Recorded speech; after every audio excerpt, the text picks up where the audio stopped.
मैं सोनू कामरिया अपने YouTube channel SK learning world पे आपका हार्दिक स्वागत करता हूं। मैं आज आपके लिए लेकर आया हूं क्लास 11th ऑर्गेनिक केमिस्ट्री का फर्स्ट चैप्टर, जिसका नाम है organic chemistry some basic principle and technique.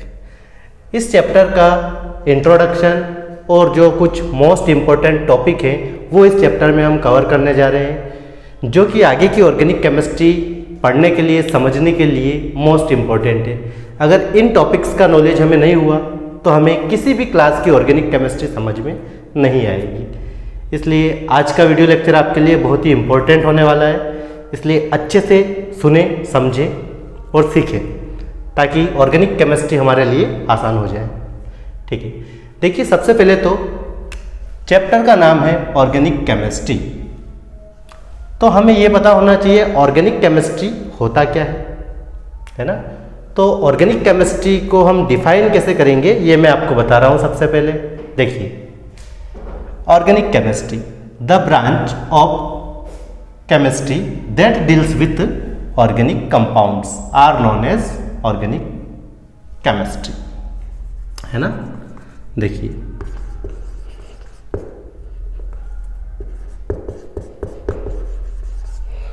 क्या है, केमिस्ट्री की वो ब्रांच है ना, केमिस्ट्री की वो ब्रांच जो डील करती है किसके साथ, ऑर्गेनिक कंपाउंड्स के साथ। उस ब्रांच को हम क्या बोलते हैं, ऑर्गेनिक केमिस्ट्री। मतलब कि केमिस्ट्री की वो ब्रांच जिसमें हम सीखते हैं, जानते हैं, समझते हैं किसके बारे में, ऑर्गेनिक कंपाउंड्स के बारे में। ऑर्गेनिक कंपाउंड्स की डिटेल केमिस्ट्री की जिस ब्रांच में हम पढ़ते हैं उस ब्रांच को हम क्या बोलते हैं, ऑर्गेनिक केमिस्ट्री।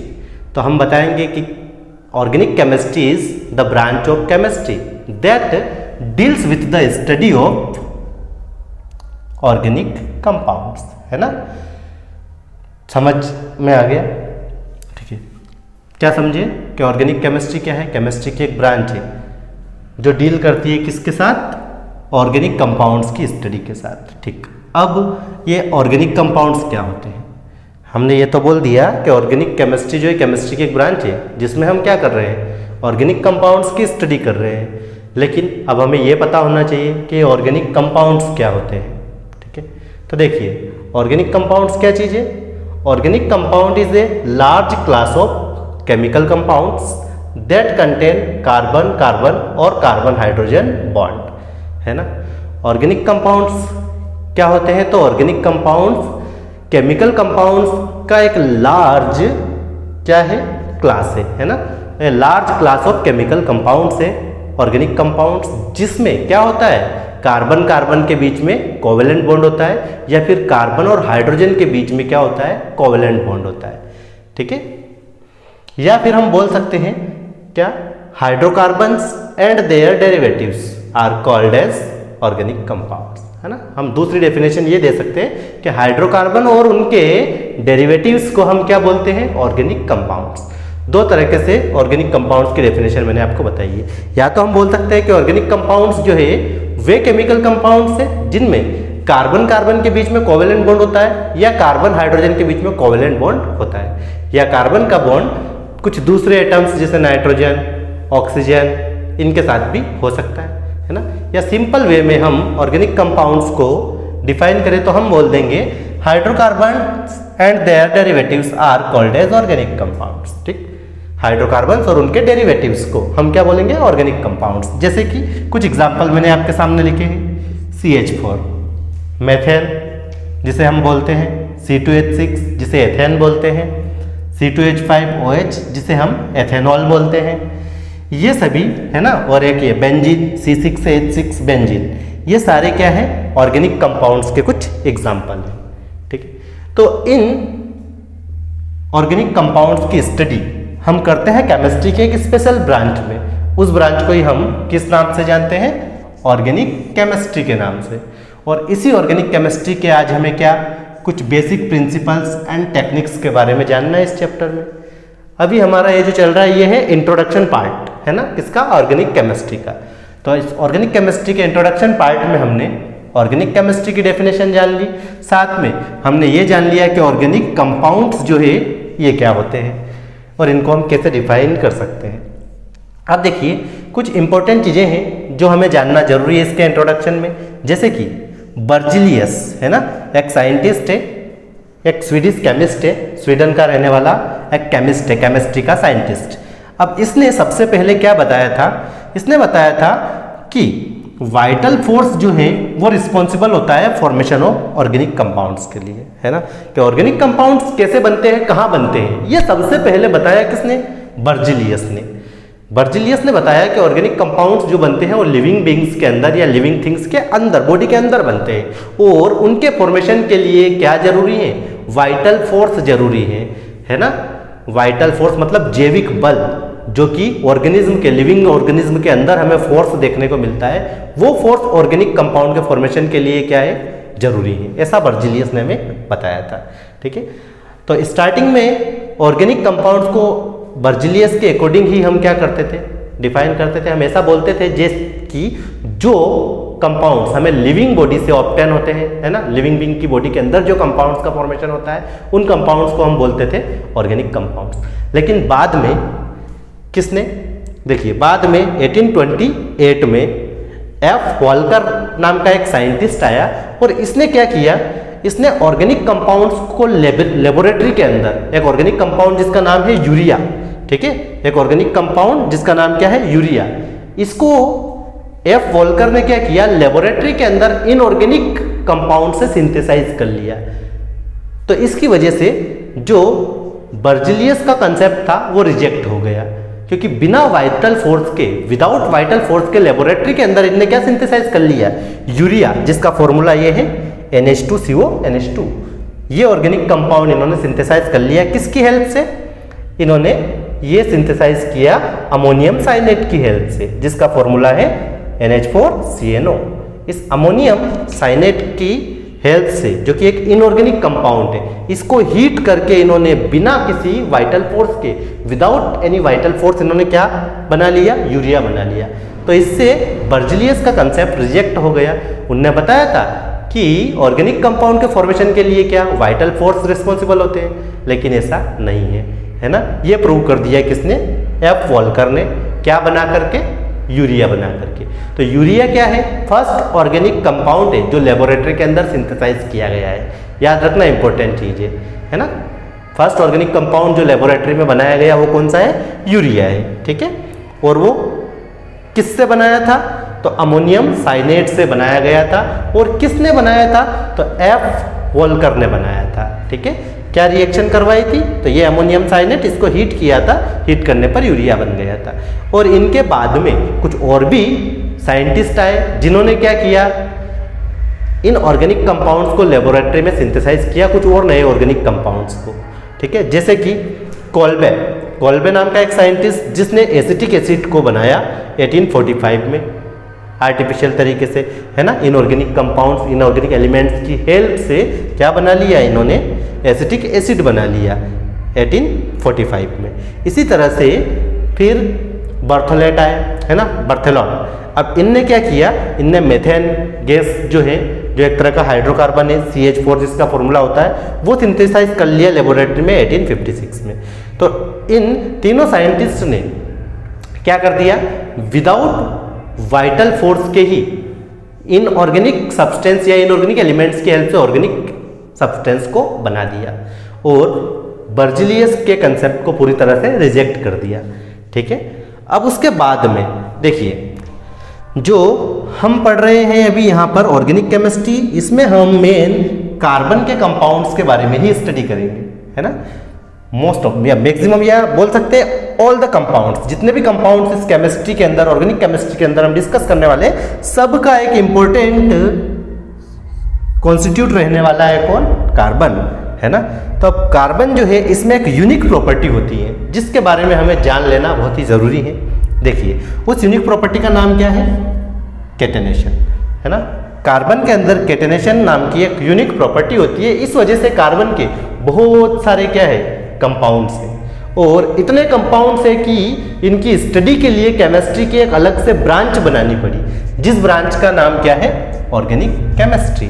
अब ये कैटेनेशन होता क्या है, इसको चलो समझते हैं। देखिए, capacity to form covalent bond with other carbon atom and with atoms of other elements, है ना।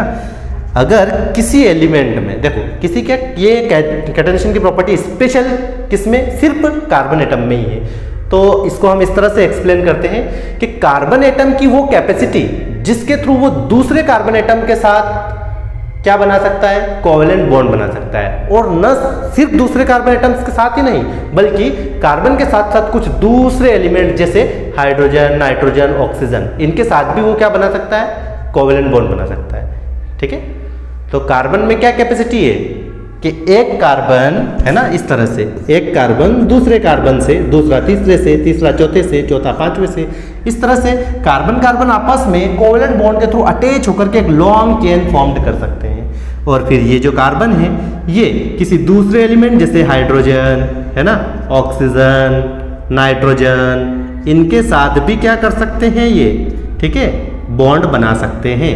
ठीक है, जैसे यहाँ पर मान लो ट्रिपल बॉन्ड बना लिया नाइट्रोजन के साथ, इस तरह से। ठीक है, तो कार्बन की वो प्रॉपर्टी, वो यूनिक प्रॉपर्टी जिसके थ्रू कार्बन क्या कर सकता है, एक दूसरे कार्बन के साथ या फिर अदर एलिमेंट के जो एटम्स है उनके साथ कोवेलेंट बॉन्ड बना सकता है, उस कैपेसिटी को हम क्या बोलते हैं, कैटेनेशन बोलते हैं। और कैटेनेशन की यूनिक प्रॉपर्टी की वजह से ही कार्बन के क्या होते हैं, बहुत सारे कंपाउंड्स होते हैं, है ना। ठीक है, ये समझ में आया आपको। हाँ, जैसा कि अभी हमने यहाँ पर organic chemistry some basic principle and technique का बेसिक इंट्रोडक्शन पार्ट हमने कवर कर लिया है। अब हम बात करते हैं ऑर्गेनिक कंपाउंड्स के क्लासिफिकेशन की। क्लासिफिकेशन ऑफ ऑर्गेनिक कंपाउंड्स की हम बात करते हैं। ठीक है, अभी हमने ऑर्गेनिक केमिस्ट्री क्या होती है ये जान लिया, ऑर्गेनिक कंपाउंड्स क्या होते हैं वो भी जान लिया। अब ऑर्गेनिक कंपाउंड्स कितने टाइप के होते हैं, इनको कैसे क्लासिफाइड किया जाता है, ये हम जानने की कोशिश करते हैं। देखिए, तो ऑर्गेनिक कंपाउंड्स, है ना, ये 2 टाइप के होते हैं, एक असाइक्लिक या फिर इन्हीं को बोलते हैं एलिफेटिक ऑर्गेनिक कंपाउंड, और एक होते हैं साइक्लिक ऑर्गेनिक कंपाउंड। ठीक है, अब असाइक्लिक या एलिफेटिक ऑर्गेनिक कंपाउंड क्या होते हैं ये हम अभी डिटेल में डिस्कस करने वाले हैं, लेकिन पहले हम ब्रीफली क्लासिफिकेशन को देख लेते हैं। उसके बाद क्लासिफिकेशन के अंदर जो एक एक पार्ट है उसको हम डिटेल में कवर करेंगे, है ना। एलिफेटिक को, एरोमेटिक को, साइक्लिक को, नॉन साइक्लिक को, जो कुछ भी यहाँ आपको दिख रहा है इन सबको हम डिटेल में भी कवर करने वाले हैं। तो देखिए, अभी ऑर्गेनिक कंपाउंड जो है इनको क्लासिफाइड किया जाता है मेनली 2 कैटेगरीज में, एक असाइक्लिक और दूसरे होते हैं साइक्लिक। ठीक, अब असाइक्लिक इसमें क्या होगा, कार्बन जो रहेंगे इस तरह से जुड़े हुए रहेंगे, जैसे कि ये कार्बन, ठीक है, कार्बन कार्बन जो है ये एक दूसरे से कोवेलेंट बॉन्ड के थ्रू चेन के फॉर्म में जुड़े रहेंगे, लेकिन ये चेन जो रहेगी ओपन चेन रहेगी, है ना, इस तरह से क्लोज नहीं होगी। जैसे ये कार्बन, ये कार्बन, ये कार्बन, ये कार्बन, ये कार्बन, ये चेन हो गई क्लोज, है ना। तो ऐसे क्लोज चेन वाले को हम बोलेंगे साइक्लिक ऑर्गेनिक कंपाउंड, और इस तरह से ओपन चेन वाले को हम बोलेंगे असाइक्लिक या एलिफेटिक ऑर्गेनिक कंपाउंड। ठीक है, अब असाइक्लिक या एलिफेटिक ऑर्गेनिक कंपाउंड जो है फिर ये 2 टाइप के हो सकते हैं, एक तो स्टेट चेन वाले हो सकते हैं, एक ब्रांच चेन वाले हो सकते हैं। स्टेट चेन जैसे कि ये दिख रही है अपने को, कार्बन की क्या है, स्टेट चेन, सीधी सीधी चेन, है ना। दूसरी ब्रांच कैसे हो सकती है, इस तरह से ये कार्बन, ये कार्बन, ये कार्बन, इधर यहाँ से एक कार्बन इधर, यहाँ से एक कार्बन इधर, यहाँ से इधर, इस तरह से, है ना, हो सकता है यहाँ पर एक और ब्रांच। ठीक है, ये तो ये क्या हो जाएगा, ब्रांच चेन वाला ऑर्गेनिक कंपाउंड हो जाएगा।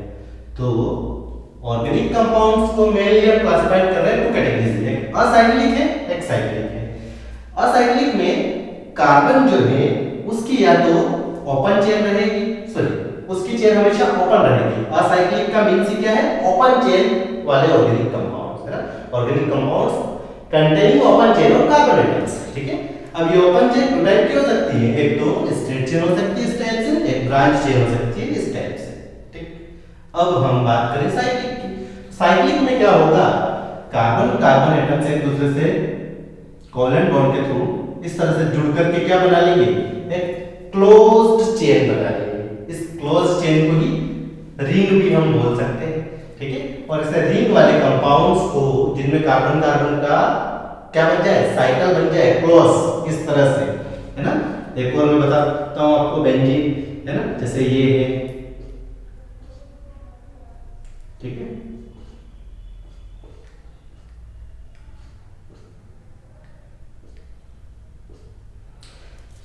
ये भी कार्बन की क्या हो गई, क्लोज चेन हो गई, तो ये भी एक तरह का क्या हो गया, साइक्लिक कंपाउंड हो गया। तो ऐसे कंपाउंड्स को हम साइक्लिक में इंक्लूड करेंगे, ठीक है। अब देखिए साइक्लिक वाले फिर टू टाइप के हैं, एलिसाइक्लिक एंड एरोमेटिक। अब इनमें क्या डिफरेंस है, तो एलिसाइक्लिक देखो, साइक्लिक तो नाम से पता है कि कार्बन कार्बन की चेन कैसी होगी, क्लोज होगी, ऐसी ऐसी इस तरह की चेन होगी। अब इसके आगे एली वर्ड क्यों ऐड किया आपने, क्योंकि इन साइक्लिक कंपाउंड्स में कुछ प्रॉपर्टीज जो है वो एलिफेटिक कंपाउंड जैसी होती है। तो एलिफेटिक कंपाउंड जैसी प्रॉपर्टी होने की वजह से हम साइक्लिक कंपाउंड्स की एक कैटेगरी को क्या बोलेंगे, एलिसाइक्लिक, जिनका स्ट्रक्चर तो कैसा होगा, साइक्लिक होगा, बट जिनमें प्रॉपर्टीज जो है वो सिमिलर होगी किसके जैसी, एलिफेटिक जैसी। तो ऐसे ऑर्गेनिक कंपाउंड्स को हम कहेंगे एलिसाइक्लिक, ठीक है। अब आते हैं एरोमेटिक। तो एरोमेटिक क्या होते हैं, तो एरोमेटिक ऑर्गेनिक कंपाउंड्स भी एक टाइप के साइक्लिक ऑर्गेनिक कंपाउंड्स हैं। अब इनमें क्या है ना, देखो इनकी डिटेल तो हम आगे पढ़ने वाले हैं, है ना, लेकिन अभी एक बेसिक बता देता हूं कि बेंजीन जो कि ये रहा है ना, इसे हम बेंजीन बोलते हैं, C6 से H6 को, इसमें अभी हर एक कार्बन से एक हाइड्रोजन भी इस तरह से जुड़ा हुआ रहता है। बेंजीन में हर एक कार्बन से क्या रहता है, हाइड्रोजन अटैच रहता है। तो C6 से H6 इसका फॉर्मूला होता है, ठीक है। तो ये बेंजीन और इसके डेरिवेटिव्स जितने भी हैं उन सब को हम क्या बोलते हैं, एरोमेटिक कंपाउंड्स, है ना। स्टार्टिंग में एरोमेटिक कंपाउंड्स उनको बोला जाता था जिनमें से स्पेसिफिक टाइप की ऑर्डर, है ना, स्मेल आती थी, ठीक है। एरोमेटिक जो वर्ड डेराइव हुआ है एक्चुअली एरोमा नाम के एक वर्ड से डेराइव हुआ है, जिसका मीन्स ही होता है क्या, स्पेसिफिक फ्रेग्रेंस।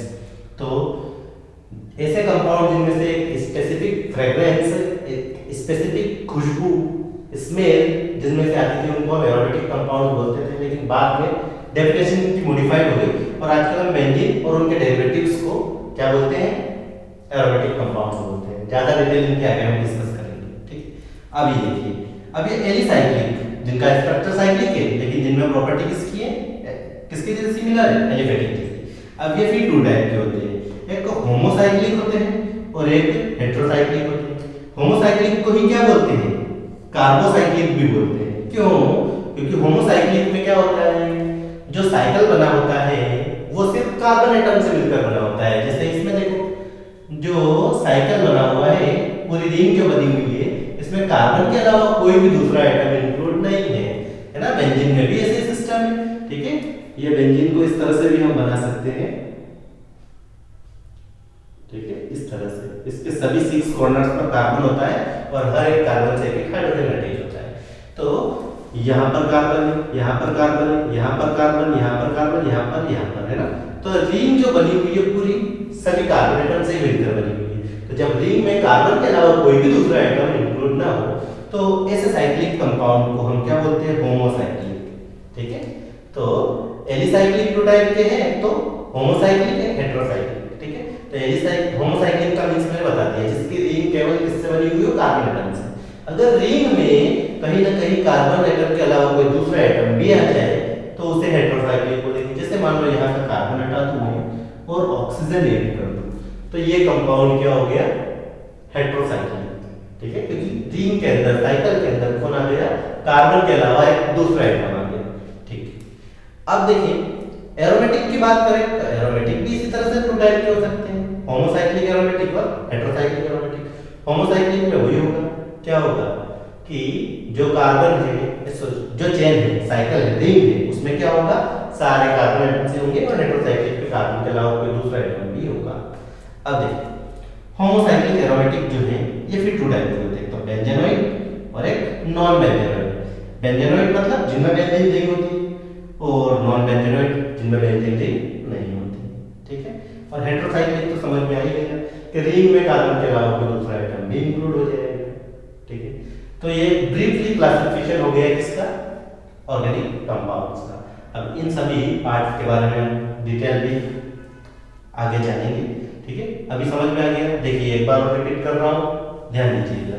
ऑर्गेनिक कंपाउंड्स के क्लासिफिकेशन की बात करें तो ऑर्गेनिक कंपाउंड्स मेनली दो टाइप के, असाइक्लिक एंड साइक्लिक। असाइक्लिक का ही एक और नाम क्या, एलिफेटिक। ठीक है, अब असाइक्लिक वाले जो है इनमें क्या होता है, कार्बन कार्बन जो आपस में बॉन्डेड होते हैं कोवेलेंट बॉन्ड के थ्रू, लेकिन इनकी कोई पर्टिकुलर क्लोज्ड चेन नहीं होती, ओपन चेन ऑर्गेनिक कंपाउंड्स होते हैं। और ओपन चेन जो है ये स्ट्रेट चेन भी हो सकती है इस तरह की, और ब्रांच भी हो सकती है इस तरह की। इस तरह से साइक्लिक जो है टू टाइप के हैं, एलिसाइक्लिक और एरोमेटिक। तो एलिसाइक्लिक में स्ट्रक्चर साइक्लिक जैसा, बट प्रॉपर्टीज किससे मैच करती है, एलिफेटिक से मैच करती है। ठीक है, और एरोमेटिक जो है उनमें स्ट्रक्चर भी साइक्लिक होता है और प्रॉपर्टी भी एरोमेटिक या सॉरी एलिफेटिक वाले से बिल्कुल क्या होती है, डिफरेंट होती है। ठीक है, और बेंजीन, जनरली बेंजीन और उसके डेरिवेटिव्स को हम एरोमेटिक के अंदर इंक्लूड करते हैं। अब देखिए एलिसाइक्लिक टू टाइप के, होमोसाइक्लिक एंड हेटेरोसाइक्लिक। जिनका साइकिल सिर्फ कार्बन एटम से मिलकर बना हुआ हो उन्हें होमोसाइक्लिक, जिनके साइकिल में कार्बन के अलावा कोई दूसरा एटम भी इंक्लूड हो जाए उसे हम क्या बोलेंगे, हेटेरोसाइक्लिक। ठीक है, एरोमेटिक में भी हेटेरोसाइकिल भी हो सकता है, होमोसाइकिल भी हो सकता है। अब होमोसाइक्लिक वाले फिर बेंजेनोइड हो सकते हैं और नॉन बेंजेनोइड भी हो सकते हैं। बेंजेनोइड मतलब जिसमें ये बेंजीन रिंग क्या होगी, इंक्लूड होगी, वो बेंजेनोइड, और जिसमें बेंजीन रिंग नहीं होती वो नॉन बेंजेनोइड। ठीक है, ओके।